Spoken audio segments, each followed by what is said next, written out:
Muhammad di BSTV 7. Kali ini saya sudah berada di Kabupaten Bondowoso, tepatnya di Makam Kironggo, Kabupaten Bondowoso.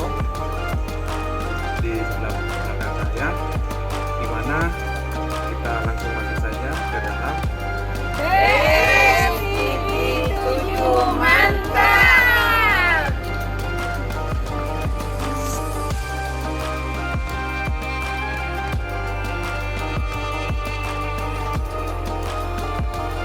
Kisah Kironggo ini berawal dari seorang anak yang bernama Raden Bagus Asra. Ia adalah anak Demang Wali Kromo pada masa pemerintahan penambahan di bawah Adikoro IV, menantu Cakraningrat Bangkalan. Sedangkan Demang Wali Kromo tak lain adalah putra Adikoro IV. Pada tahun 1743 terjadilah pemberontakan terhadap Pangeran Cakraningrat karena dia diakui sebagai anak selir. Pertempuran yang terjadi di desa Bulangan itu menewaskan Adikoro IV tahun 1750. Pemberontakan dapat dipadamkan dengan tewasnya Kilesap. Setelah itu terjadilah pemulihan kekuasaan dengan diangkatnya anak Adikoro IV, yaitu RTA Cokroningrat.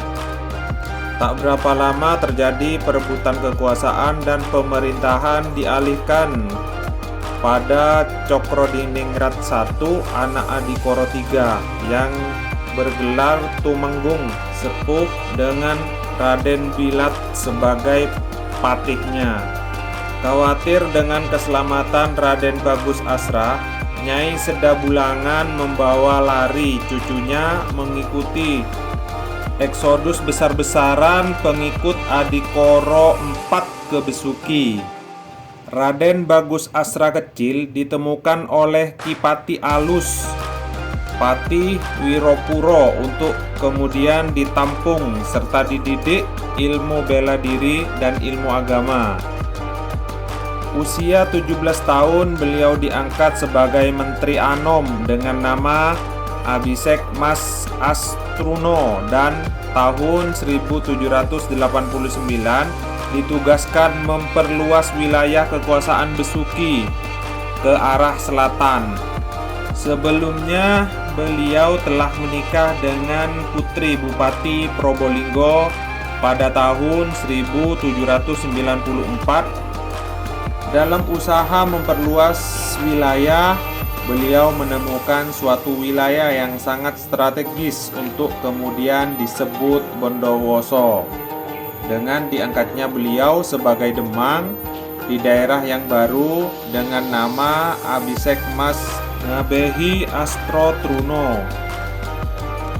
Dari hari ke hari, Raden Bagus Asra berhasil mengembangkan wilayah kota Bondowoso, dan tepat pada tanggal 17 Agustus 1819 atau hari Selasa Kliwon 25 Syawal 1234 Hijriah, Adipati Besuki Raden Aryo Prawirodiningrat sebagai orang kuat yang memperoleh kepercayaan Gubernur Hindia Belanda dalam rangka memantapkan strategi politiknya, menjadikan wilayah Bondowoso lepas dari Besuki dengan status Keranggan Bondowoso dan mengangkat Raden Bagus Asra atau Mas Ngabehi Astrotruno menjadi penguasa wilayah dan pemimpin agama, dan berpredikat Ronggo I,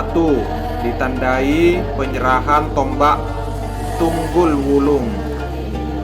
Masa beliau memerintah adalah tahun 1819 sampai dengan 1830 yang meliputi wilayah Bondowoso dan Jember. Pada tahun 1854, tepatnya tanggal 11 Desember 1854 Ki Ronggo wafat di Bondowoso dan dikebumikan di atas bukit kecil di Kelurahan Sekar Putih, Kecamatan Tegalampel, yang kemudian menjadi pemakaman keluarga Ki Ronggo Bondowoso. Makam Ki Ronggo terletak tidak jauh dari pusat kota Bondowoso yang hanya berjarak kurang lebih 2-3 km ke arah utara alun-alun kota Bondowoso. Tepatnya di kawasan Sekar Putih, di tanah yang agak tinggi. Akses ke pintu masuk kawasan makam ini melalui daerah perumahan Sekar Putih Indah, seperti komplek makam raja atau penguasa daerah pada umumnya. Komplek ini juga dijaga oleh seorang juru kunci. Cerita lain menyebutkan Raden Bagus Asra untuk membabat Bondowoso hanya dibekali sebuah golok mirip celurit yang dikenal sebagai calok ngandung, di mana kini banyak masyarakat meyakini pusaka tersebut tertanam di bawah pohon beringin dekat makam beliau, dan seekor kerbau putih yang bernama Kiai Melati yang dikubur juga di bawah pohon beringin tengah alun-alun kota. Alun-alun Bondowoso itu semula adalah lapangan untuk memelihara kerbau putih kesayangan Mas Astro-Truno, karena di situ tumbuh rerumputan makanan ternak.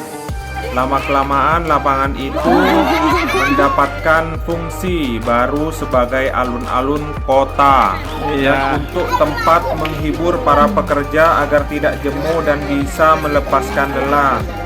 Mas Astro-Truno memanfaatkan kesempatan itu untuk mengadakan berbagai tontonan, antara lain aduan burung puyuh, sabung ayam, kerapan sapi, dan aduan sapi. Tontonan aduan sapi itu menarik penonton dan sangat digemari oleh para peserta aduan. Kemudian acara ini diselenggarakan secara berkala pada saat-saat tertentu. Aduan sapi itu menjadi tontonan populer di Jawa Timur sampai tahun 1999. Baik, sampai di sini dulu kisah Ki Ronggo. Terima kasih sudah menonton. Jangan lupa share, like, dan komen. Jangan lupa di-subscribe juga. Dan saya akhiri, wabillahi taufik wal hidayah. Wassalamualaikum warahmatullahi wabarakatuh.